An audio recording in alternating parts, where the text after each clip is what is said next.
చేసుకున్నారు. కౌశిక్ రెడ్డికి దూకుడు ఎక్కువ ఉంది, దూకుడు తగ్గించుకోమని చెప్పి హరీష్ రావుకు ఆయన సలహా ఇచ్చిన దానం నాగేందర్. మీరు మహేష్ బాబు సినిమాలో దూకుడులాగా పోతున్నారు. సరే, నాకు దూకుడు ఎక్కువ ఉంటే దానం నాగేందర్ గారికి గోకుడు ఎక్కువ ఉన్నది. సో ఈ గోకుడు బంద్ చేసి నువ్వు సిగ్గు శరము లజ్జ మానం ఉంటే నువ్వు ఫస్ట్ ఎమ్మెల్యే పదవికి రిజైన్ చేసి ఖైరతాబాద్ ఎలక్షన్లకి రా, మా ప్రజలు నీకే బుద్ధి చెప్తారు. మీకు ఏం చెప్తున్నాను రగ్గారు, నేను ఇప్పటికి కూడా మేము రెడీగా ఉన్నాం. వాళ్ళ అధికార పార్టీలో వాళ్ళు ఉన్నారు కదా, మాకు పోలీస్ ఎస్కార్ట్ ఇస్తారా లేకుంటే మమ్మల్ని అలౌ చేస్తారా అంటే మేము రానికే రెడీగా ఉన్నాము. మరి రానిస్తారా రానియరా అనేది వాళ్ళ సవాల్ చెప్పమని చెప్పండి.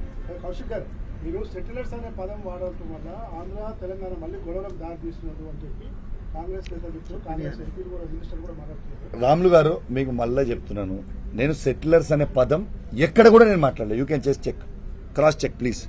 నేను సెటిలర్స్ అనే పదం నేను నిన్నటి మొత్తం నా అన్ని వీడియో లైవ్ నేను ఎక్కడ కూడా వాడలేదు. నంబర్ 1. నంబర్ 2, నేను ఎక్కడన్నా ఆంధ్ర అని వర్డ్ అనుంటే అది నాకు గాంధీకి మాత్రమే సంబంధం. మళ్ళా చెప్తున్నా మీకు, ప్లీజ్ దయచేసి హైదరాబాద్లో ఉన్న ప్రతి ఆంధ్ర సెటిలర్కి మళ్ళా చెప్తా ఉన్నాను, నేనేమన్నా ఆంధ్ర అనే వర్డ్ పదం వాడుంటే అది కేవలం నాకు గాంధీకి పర్సనల్ మాత్రమే. ఎందుకంటే మీకు లైవ్గా కేసీఆర్ గారు ఉన్న 10 సంవత్సరాలలో ఏ ఒక్క ఆంధ్ర సెటిలర్ మీదన్నా మేము దాడి చేసినామా?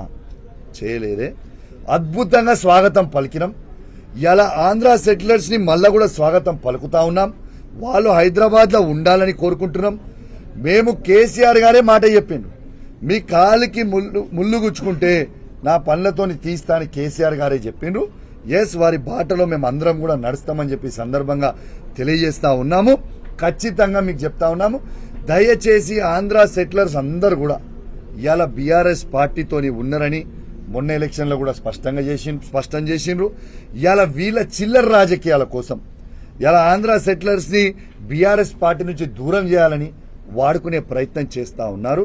కానీ మా మధ్యలో ఆంధ్ర సెటిలర్స్ మధ్యలో ఉన్న బంధాన్ని ఎవ్వరు కూడా తెంచలేరు.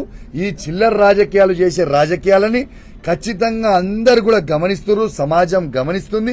ఇలా షేర్లింగం పెళ్లిలోనే ఇలా గాంధీ గారిని ప్రజలు ఏమనుకుంటుర్రో, ఆయనకు డబ్బా కొట్టే బ్యాచ్ కాకుండా సామాన్యులని అడగమని చెప్పండి. ఆయన వాడిన భాష, ఆయన చేసిన దాడులు, ఆయన నన్ను హత్య చేయడానికే రేవంత్ రెడ్డి గారి నాయకత్వంలో వచ్చి చేసే ప్రయత్నం చేసిన దానికి ఇలా సమాజం మొత్తం తూతూ అని ఉంచే ప్రయత్నం చేస్తా ఉన్నారు. ఇలా సోషల్ మీడియా కానీ, ఇలా మెయిన్ స్ట్రీమ్ మీడియా కానీ అసహించుకునే పరిస్థితికి తీసుకొని వచ్చారు. Thank you very much. Thank you. ఎంపీటీసీలని, కార్పొరేటర్లని,